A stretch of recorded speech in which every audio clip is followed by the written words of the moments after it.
Hi, Stampin' friends. This is Rachel Kuhn with The Joy of Stamping with Rachel. Today I'm sharing with you my card using the Filled with Happiness dies and stamp set for our Mega Stamp Camp Filled with Sweetness bundle. Be sure to watch all of my videos to see how to make the cards that come in this class for you guys. You might be watching this after if you're not part of this class, and there's an option of how you can purchase the PDF today. Let me go ahead and show you our card, and I'll give you some tips and tricks of how to assemble this amazing, amazing fun card. So the fun thing about this one is that it does open up and it has a little extra message in the inside. Love you very much. The great thing about this is it has a die that cuts it out at the same time and creates a score even for it. Let's set that aside and we'll get our pieces out. First, I went ahead and I did my pre-stamping, and I want to show you two different ways. So this top one right here, I use my basic gray, which is just a little lighter shade than our black, just to give a different look to it. I didn't want it too dark. However, if you have only Memento, that color would work just fine as well. For this one, you'll notice that it didn't quite line up right. I die cut this out first and then try to line it up to stamp it, and it's tricky to see. So then I went ahead and I stamped it, and then I die cut, and I can see exactly where it needs to go. So in your kit, you'll just get a piece of paper, and that way it'll make it a little easier for you to do your stamping. Otherwise, you might get off just a little bit right here or on the top where it just won't match up too well. I do like to use my new tool called the Stamping Positioner. And this is an awesome item where I was able to line it up and ink it up right. Let me show you how it kind of works. We have these little holes here it connects, and then I would press it down right here onto my piece of paper after I've inked this up, and it would have a in-place spot. As you notice, this is a huge image. Otherwise, I'd have to use my big block, and for myself to hold a block, my hands are kind of tiny. In fact, they're really tiny, and so it's hard for me to balance big clear blocks. So I'm loving this new tool that should be available shortly here soon for all of our customers. So that's my tip to you. If you have troubles holding on to the big blocks for images that are huge like this, definitely grab this tool. Next, we have our sweet little strawberries. I went ahead and I stamped those in our basic gray, and then we just need to do a little bit of coloring. One's for the inside and one's for the outside. Your kit will come with pieces of white paper so that you may do this. I always like to start with my light color first. Here's the thing. You may choose what stamping blends you want to use within reason. I'm using the Real Red. I do not have, the Poppy Parade for this strawberry. This one right here was our Real Red. So you can kind of see it's just a little bit darker. However, they still go really well, even though Strawberry Slush is our main reddish pinkish color for this set. Up to you what color you use. This one, Poppy Parade, totally works. I'm going to go ahead and just do a little bit of coloring on the second one here. For this one, I left some white space. That's an option you can use to make it kind of look like a shiny or where the light's going. For this one, I'm just going to color all the way through. What I like to do is just kind of pick a side and just color that with my light color first. Going over it like so. Then we'll go ahead and grab our dark Poppy Parade, again with our brush coloring tip. And we'll go around these leaves here with the very tip of it so that it doesn't bleed into the part that we're not coloring this color. And I'll use the big end to do some brush strokes. I'm going to color overlap a little bit where those two colors meet. Come back through. I'm loving this basic gray for the strawberry so we can see those seeds nicely. You can leave it like that if you want to have that two-tone strawberry. I like to go over it one more time where these two lines meet with my lighter shade and just create one more depth there. Nice. And it just blends perfectly together. Let's go ahead and grab our Granny Apple Green. For this guy, it's up to you. I've been using just a little small tip for it since it is so tiny. But if you're very careful, you can use a brush tip as well. And if you want to do some extra shading, grab your dark. This is the light Granny Apple Green. Again, because there's no other green on this card currently, you can get away with changing this shade of green as well. Nice. So you'd stamp these, color, then cut them out with the die. I'm going to set those aside, and the last thing we need to do is just do some stamping for the inside of this guy here. Let's do a practice stamp. For the inside, I have the very cute saying, "I love you very much." And I went ahead, I'm going to use that basic gray one more time to keep our color matching. Practice looks pretty good. And come to that far left side. I can kind of, oh, let's see. You want to make sure you have space for your strawberries. I'm going to come down right here. Cute, cute. Love you very much. What a fun play on words, right? All right, set this aside, flip this back over. Now we need to color in our jam jar. I am using now the strawberry slush because that's going to match our card base. Open up this ink.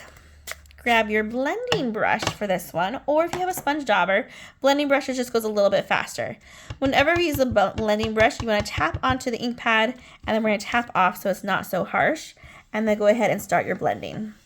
And it can go as dark as you want or as light as you want, and go over it just a couple of times. Here's my bottom of my jar. You can make it a full jam.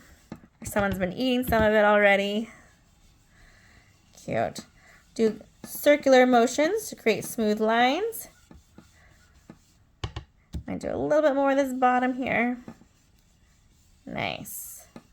Super simple. Look how nice and beautiful that came together. Oh, and I forgot to show you my finished strawberry. So yummy. Love that. Go ahead and set this aside now, and we should be ready to do our assembling.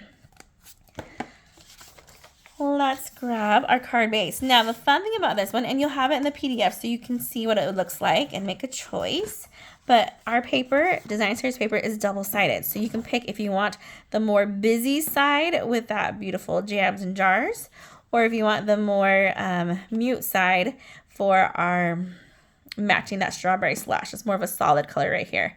This is what we usually call the A side and the B side of paper, kind of like back in the day when there was cassettes or albums that would come out, and you would have like the most popular side, and then you have the side that wasn't as popular but still really, really beautiful.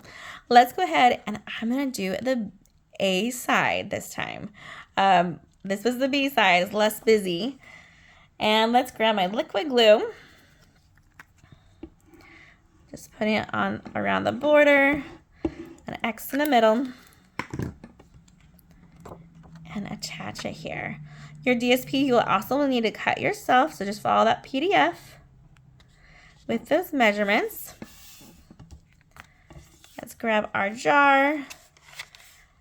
Go ahead and grab our bone folder, make sure the crease on that score line. Nice. And let's finish decorating our jar now. I went ahead and in your kit you'll have these dies ready for you. Anything that's a solid color, I will have that pre-dyed. If it's something like the top of the jar, you'll have to die cut that yourself to make sure that you have enough Designer Series paper to finish that. So we're going to go ahead and flip this one over, and we're going to add some dimensionals. Actually, I liked to put the dimensionals actually on the jar itself. So we just want to put 2 right here on the jar. And that way I can kind of hover this over and see where I want to place it. The downside of this card is that it does a little curling, because when I open it on this bend right here, it does fold it a little bit, but I don't mind the curl. It kind of curls on that side as well. In fact, we can even take our bone folder and curl both sides of it to make it look like our jam jars coming out, and that way it matched side to side. All right. So this one has a little bit overage on the top, but not too bad.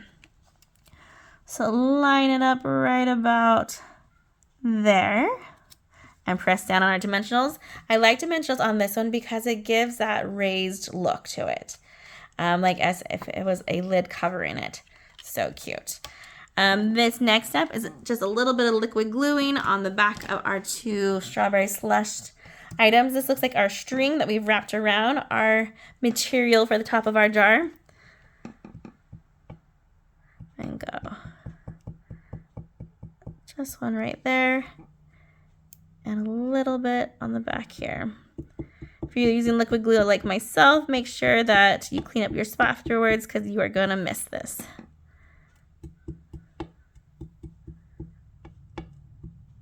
Just doing little dots. There we go.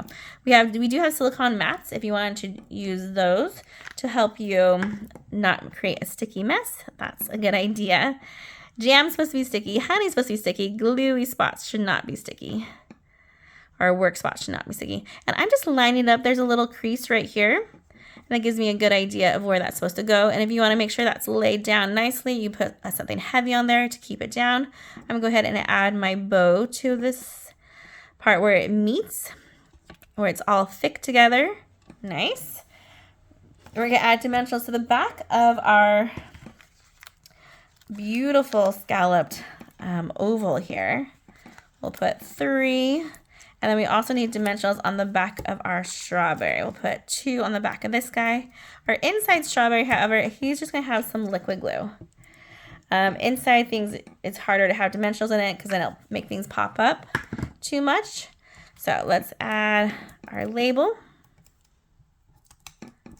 And you can do these steps in any order. I'm going to go ahead and slide this guy right about here in the center, leaving some space on the bottom here. Then grabbing our strawberry and putting him there. Cute, cute. We could actually stop with this card at this point. If you didn't want to add that back card base, you could totally just leave it as is, and this could be your cute little card. In fact, we have a couple more cards that'll be designed similar to this, so you can stop there if you wanted. To attach this guy, we're going to use some Stampin' Still Plus. So open that all the way back up so it lays flat. Since it is basic white, I don't like liquid glue, so that's my tip to you. And then we're going to just hover over our paper here and find a nice little spot. Oh, so cute. And make sure that sticks. Awesome. And lastly, we just need to add one of our embellishments with these beautiful, so there's strawberries and dots. This will come in with your kit. So have these ready to go. Grab one. I use the larger size for the center of my bow and place it just like that. And there you go. We have a beautiful strawberry jam using our strawberry slush to color in our jam jar. And you can choose if you want that designer series paper, the A side that's busy, or our B side that's more of a solid. I hope you guys have enjoyed this card. Stay tuned. Let me give you a quick sneak peek. So make sure you come back to watch my rest of my cards or find them. I do have a honey bear jar fun fold, so you don't want to miss out on that guy. And then we have our thank you one. I think this is a perfect teacher card since it has a little piece of paper that teachers see all the time. Look at all those layers. So delicious. And my last one is one of my favorites, even though it's super simple, but it gives you options of how you want to layer that designer series paper. All right, you guys, be sure to come back and watch my later videos and have a great day and happy stamping, everyone. Goodbye.